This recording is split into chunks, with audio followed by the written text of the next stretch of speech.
enjoyment in Bomba La Sana. Here are some of the stories that are making headlines in News Now. The highlights. Maji yameingia kwa banda, tufuatie mbuzi, watoto, mimi.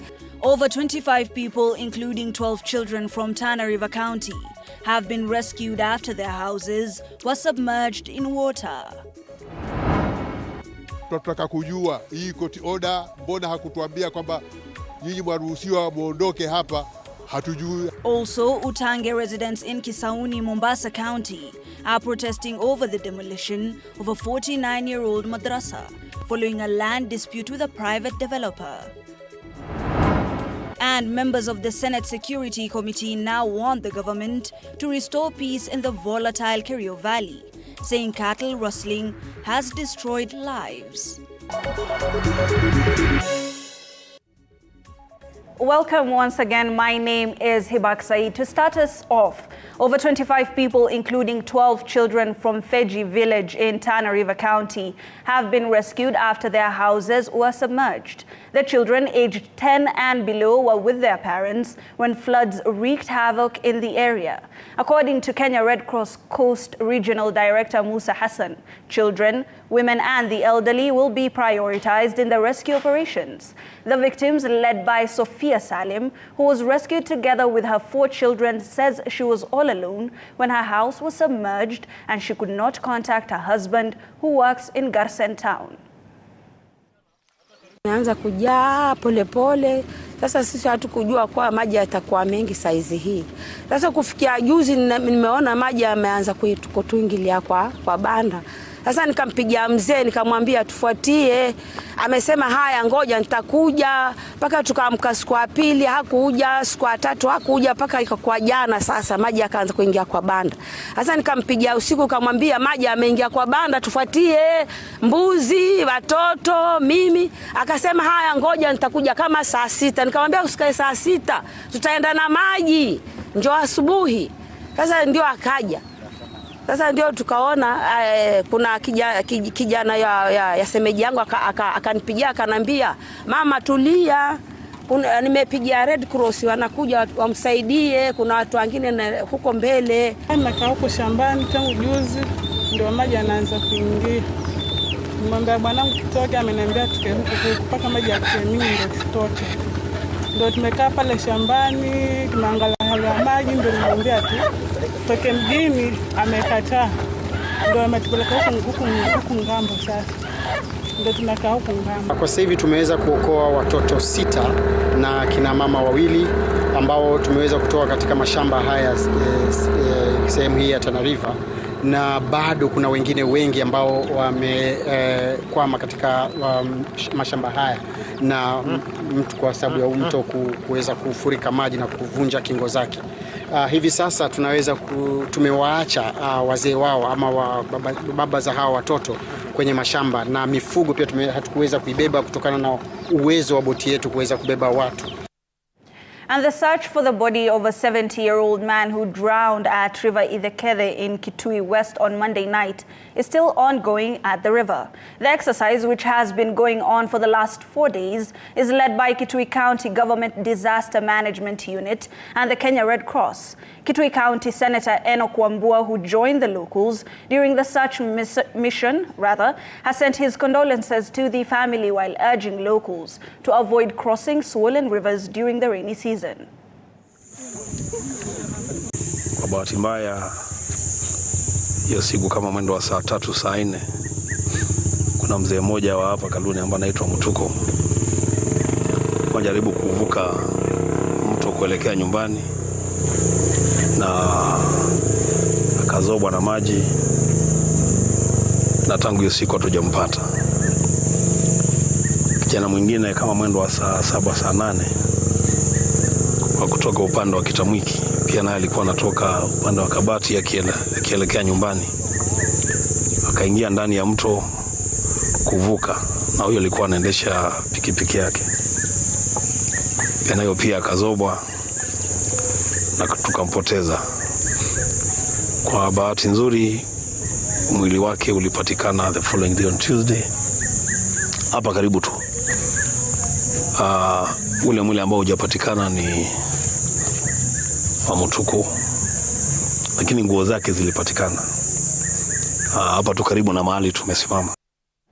Elsewhere, a new gallery has been unveiled at GTC Towers in Nairobi, offering a captivating visual journey through the history of Kenya's capital, Nairobi, from the 1800s to its vibrant modern era. The gallery, which was opened on Friday, November 10th, 2023, boasts of an impressive collection of over 500 images that promises visitors an immersive experience, shedding light on the rich history and evolution of Nairobi city.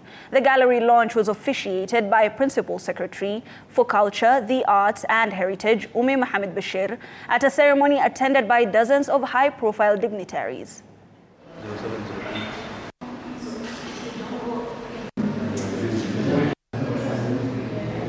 Under the State Department of Culture, the Arts and Heritage, we have strongly been supporting the youths of this country, especially the creative economy.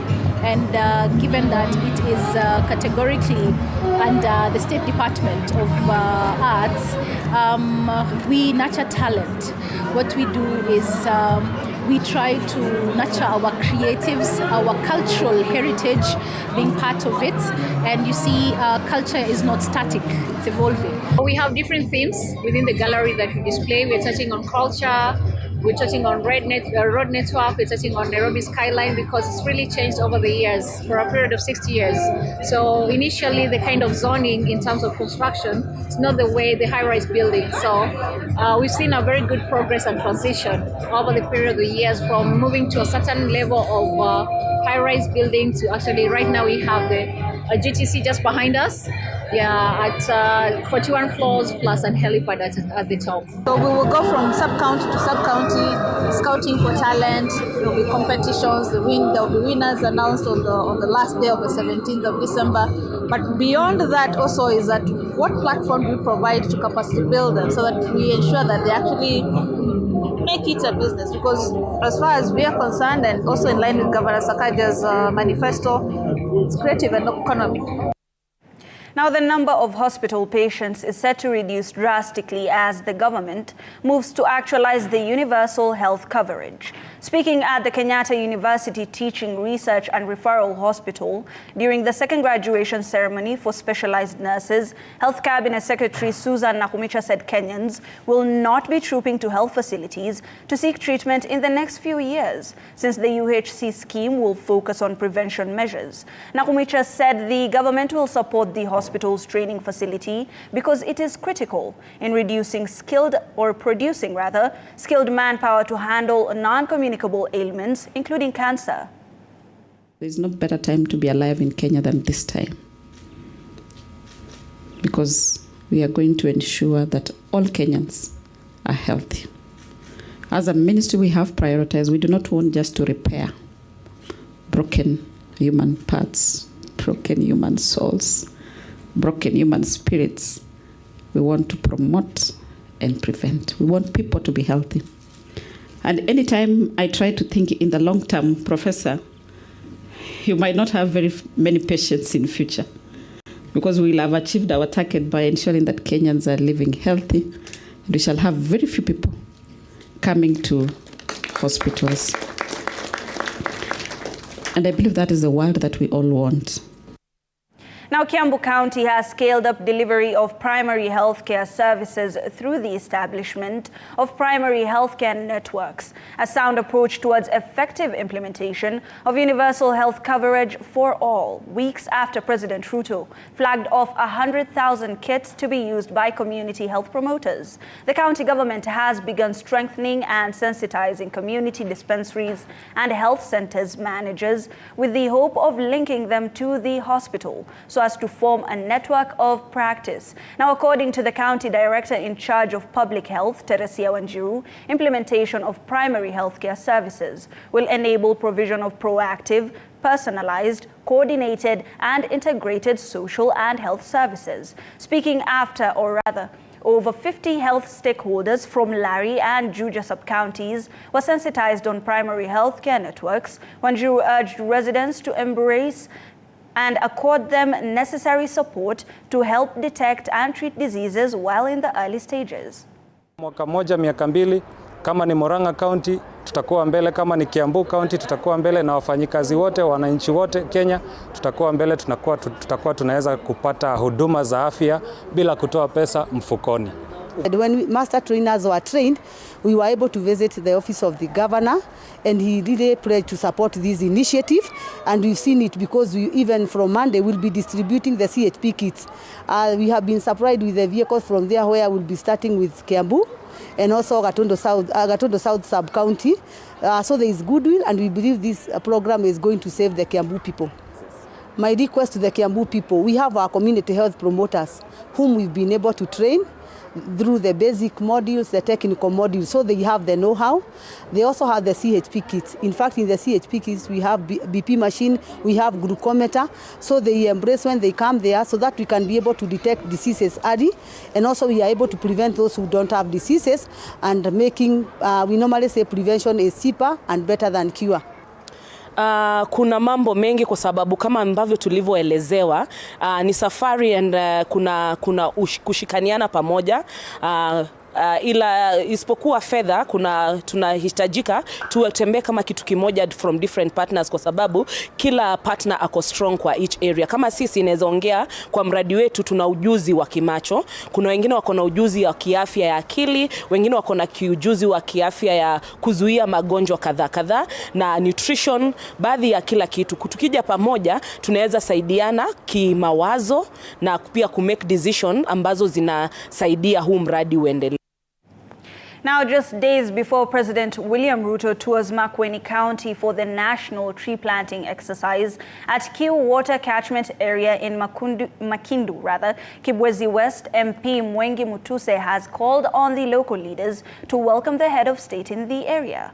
Mwengi has urged locals to come out in large numbers during the special holiday and participate in tree planting drive as a way of boosting carbon credit for the region. His sentiments comes a day after the Environment CS Soipan Tuya toured the site and affirmed that the president will lead Kenyans in planting 100,000 trees on Monday. The president is also expected to address a rally at Makindu after the tree planting exercise. Kwa hivyo niwaulize viongozi wote wetu wa Makueni, viongozi wetu wote wa Ukambani, wakati rais tulimuona ameenda Siaya, magavana wote wa huko walikuwa hapo. Na huko ndio Raila ametoka. Wakati alikuwa wabunge wote walikuwa hapo. Niwaulize watu wetu, tushikane mikono, tukae na rais, ndio tuweze kuona jinsi ambavyo the 85% ya resources ambazo zinaachwa na national government zitaweza kufikia watu wetu. Tunataka barabara ziinuliwe, ziwekwe kiwango ya hali ya juu, zingine ziwekwe lami, zingine ziwekwe maram, na hata hivyo tunataka upande wa maji uimarishwe kabisa. Manake huku kwetu hakuna mahali ambapo tunaweza kuwa na ile water collection. Earthy dams hakuna ambazo zinaweza kuimarisha msingi wa kilimo. And the Senate Committee on National Security, Defense and Foreign Relations has visited Elgeyo Marakwet to assess the county's security situation. This after the County Assembly petitioned the Senate to visit the region and enact a law declaring banditry and cattle rustling as acts of terrorism. Elgeyo Marakwet is among two other counties in the Kerio Valley, West Pokot and Baringo that have borne the brunt of cattle rustling, leading to loss of lives and property. To buy guns and ammunition, and we have said we are not legalized banditry as terrorism. The Assembly of Elgeyo Marakwet County did a petition, they did a resolution, and the resolution came to Senate requesting that banditry be declared as a terrorism act. And I'm happy that the committee have come to Elgeyo Marakwet County. We have deliberated, we met the county commissioner and his security team. What that petition is looking for is we need to amend our legislation, our laws, so that then we have a terrorist, we have a bandit be at the same level with a terrorist. All of us are cognizant of the fact that our people in Kerio Valley continue to serve year in, year out on matters of insecurity, and the County Assembly, through the Committee on Administration chaired by Mheshimiwa Paul Suter, MCS and Berir, took an initiative which was supported by the entirety of the House to petition the national government through Senate that the issue of banditry the issue of the bandits, cattle rustlers, be declared as an act of terrorism. From Elgeyo Marakwet to Turkana, where Peace Ambassador Dr. Charles Malcolm has urged the students who are on long holiday to stop abusing drugs.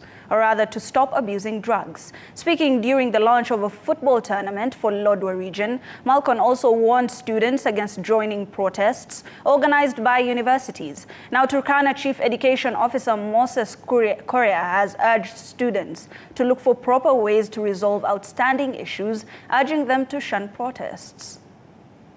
We want to encourage our young people to desist from what I call drug abuses. It is really taking toll among our young people, and today Lodwar is not left out. We have a lot of dens in Lodwar where all these drugs are being sold, and I really want to call upon the government, the security enforcers, to make sure that they wipe out those dens so that our young boys and girls can go back to school. There's a demo that I've had that's being planned by the university students. But in Turkana, let's not be part and parcel of that demo, because we want to give the government a chance so that they can be able to deliver. Yesterday, the president made his promises, and we want to see those promises being fulfilled. And I want to call all the comrades in Turkana that we should not be part and parcel of that. Let's follow and emulate what our government is up to. Let's appreciate what the county government is up to. Let's follow the county government and ensure that money hits into your bursary, into your accounts in school, so that you can be able to go to school. Now, as the person in charge of the bursaries, scholarships and loans, already the Act Turkana County Education Fund 2023 has already been assented into law. It has already been gazetted, and already we have submitted the name of the chairperson of the board to the county assembly for approval. Once that is done, we can be able to distribute money to students within this holiday, so that as they go for their Christmas, the money will be hitting to the account of the schools. Elsewhere, UDA party officials in Vihiga County have maintained the party primaries expected in December will be strictly electronic to curb electoral malpractice. Now, UDA members led by Sabatia MP Clement Sioya supported the move, while on a sensitization drive to rally party members to turn up for the exercise. Sioya further said by holding the primaries in December, the party will have a chance to solve disputes ahead of the general election. Ninyi mnajua historia ya vyama za kisiasa hapa Kenya, watu hufanya elections kama tumebaki na mwaka mmoja ama miezi kadhaa kufikia uchaguzi mkuu. Lakini sisi kama chama cha UDA chini ya uongozi wa Mheshimiwa Rais William Ruto tumekubaliana ya kwamba wakati huu chama cha UDA kitafanya uchaguzi wake mapema hivi, ndio ikiwa kutakuwa na manunguniko kidogo tupate nafasi ya kusuluhisha mambo haya, ndio tusikuwe na watu kuasi chama muda mfupi kuelekea uchaguzi. Election yetu ni digital process, so hakuna mahali utakuja upate ile karatasi ya ballot, manual ballot, ati utakuja unaweza fikiria hakuna time ya kutengeneza, hakuna time ya kuangalia. It is a digital process. Currently ile kitu tunafanya ni ya muhimu sana. Watu wajue ni nafasi gani na ngapi ziko kwa ile uchaguzi inakuja. Kawaida kutakuwa na 20 officials watakuwa elected kuanzia pale chini. Yetu inaanza polling center all the way to the National Delegates Conference yenye itakuwa mwaka ujao. Ni sensitization ikifanywa mmoja kwa county level, unapata watu wengine huko nje wameachwa nyuma, nao ndio watu natarajia kuja kupiga kura. Kwa hivyo jambo la kwanza ni kuhimiza ofisi kuu ya kwamba sensitization ipelekwe mpaka chini. All right, now fishermen drawn from Naivasha whose fishing gears and boats were confiscated by the Nakuru County government and the KWS at Lake Nakuru are now a happy lot after they were handed back the equipment unconditionally after a protracted 2 years of quests for the release. The boats were moved at the height of spring lakes in the country to catch the fortune of the high fish population. This story by our reporter Willie Dennis Njiru.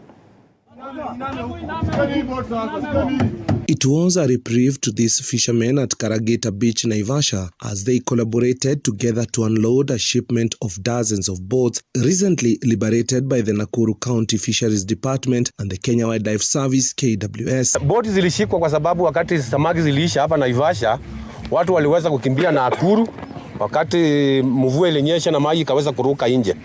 Kwa hivyo watu walipata samaki ziko huko na watu waliweza kuhamisha boti hapa wakaenda mpaka Nakuru kuvua kujitafutia riziki. The 150 boats were confiscated more than 2 years ago by the KWS at Nakuru National Park were finally released. The fishermen had initially moved there to capitalize on the abundant fish population in Lake Nakuru, only to realize that the catch was unsuitable for human consumption. Walipoenda kuvua samaki kule, baada ya samaki wetu hapa Naivasha kupungua, walipoenda kule wakaingia kwa park bila idhini, na ndio hizi agents na boats zilipoweza kushikwa. Tuko dhani lake ni lake. Sasa vile tulienda huko tulisikia tu mambo yamebadilika once na life ikachange. Thanks to the interventions of the Deputy President Rigathi Gachagua, both the county and parastatal body provided unconditional release for the fishing equipment valued at millions of shillings. KWS wa Nakuru wamesema kwamba wako tayari kuhakikisha kila mtu amepata mali yake. Kwa hivyo vitu ziko na wako tayari kutupea kupitia usaidizi wa Vice President wetu na ushirikiano wake Madam Jane Kihala ambaye ni mheshimiwa wetu. The fishing industry at Lake Naivasha, with its influence extending to the capital city, supports the livelihoods of thousands. There is now an appeal to the county government to boost the lake's fishing population by adequately supplementing it with fingerlings. Kuna wholesalers ambao pia wanapeleka all the way to Nairobi. It's a long chain. Na kwa hivyo unaweza kuimagine without the fishing hapa Naivasha ikiendelea, wale watu ambao wanaumia na vile wameumia for those 2 years. Biashara yenye inashika huku sana ni ya samaki. Hata watu wa maua kivutwa kazi wanakuja kwa biashara ya samaki. Kwa hivyo tungeomba serikali iongeze mbegu na ituongezee life jackets, na kama wataweza watuongezee mashua za rescue. Reporting for TV 47 from Naivasha in Nakuru County, I'm Willie Dennis Njiru. Thank you, Willie Dennis Njiru, for that story. Now, Ngecha residents in Limuru, Kiambu County, are now calling on the Kiambu County Livestock Department to vaccinate all livestock in their ward to prevent the spread of the suspected outbreak of foot and mouth disease. Now, the residents say that the unvaccinated livestock are likely to be the medium and carrier of the disease suspected to be killing cows in the area. The veterinary department has been urged to provide civic education to pastoralists on how to practice zero grazing. If they are contained in one farm, we don't have a problem. And they are vaccinated, we don't have a problem. I have vaccinated my animals. The several other farms I know they have vaccinated their animals, which are variable anyway, but they have not. They just came, we don't know where they came from, and they'll be spreading the disease. They should be educated. There's no point of having the 100 animals like the young man has told us he owns. And yet, you can't even have the value for that animal. I'll sell my one animal at 250. He will sell his whole herd of 880 at the same price. Mashamba yao ni makubwa sana.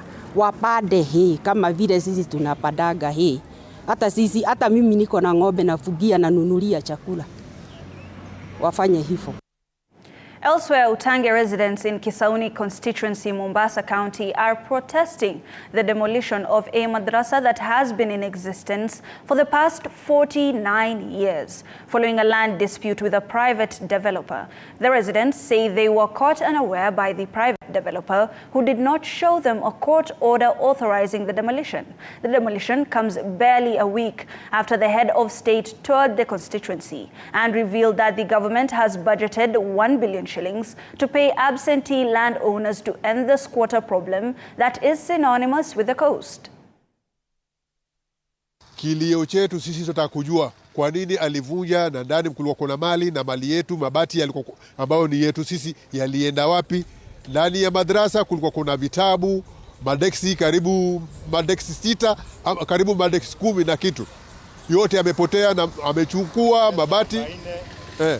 Amechukua mabati, amechukua na madeksi yote. Tunataka kujua hii court order, mbona hakutuambia kwamba nyinyi mwaruhusiwa muondoke hapa? Hatujui, hatukupata court order. Anabomoa nyumba ya Mungu na hana orders zozote za kufanya hivyo. Tena akiwa hapa kwa ground anatishia ya kwamba nimeanza na madrasa, alafu nyumba hii mnayoiona hapa itakuwa ya pili. Mimi mwenyewe nikiwa kiongozi katika hizi sehemu, nilikuja huku nikapata hizi vitu zimekuwa hapo tokea jadi. Sasa from nowhere atakujaje mtu bila orders za kotini ya kusema ana ruhusa ya kubomoa hapa. Na mimi kama kiongozi ndani ya Mombasa County nimesimamisha ubomozi huu. Na kwa hili nataka kumtia kwa mtihani OCS wa Bamburi. Ikiwa anatumika na mabwenyenye, yeye pia tutahakikisha ameondoka huku, kwa sababu tunataka waaskari watumike kwa kusimamisha haki, ima ina maskini ama ima inamlenga tajiri. From the coast to the North Rift region, where leaders have called for peaceful coexistence among warring communities in the region to spearhead development projects. Now, this comes after calm was recently restored at the troubled Turkwell area along West Pokot and Turkana border point following a series of killings and protracted attacks in the region. Last week, leaders from both Pokot and Turkana communities recorded statements at the Nakuru Directorate of Criminal Investigation Officers. West Pokot Governor Simon Kachapin says the region has a lot of resources, and if peace prevails, then development will be realized. Political leaders have been urged to stop inciting communities in the region for them to gain political mileage. Nataka tuseme kwamba hiyo Mheshimiwa Rais hata wakati tulikuwa kwa mkutano alipiga simu akapigia Minister for Security Kindiki. Akasema kwamba si fair. Community wengine wamepewa NPR na wengine hapana. Kama ni kunyang'anya wote ama peana kwa wote. Kaunti ya West Pokot viongozi tunapenda usalama. Na tunahimiza watu wetu waendelee kuishi vizuri na majirani wao. Kwa sababu tukiwa na amani, mambo haya yote ya ukulima, mambo yote ya biashara itaimarika.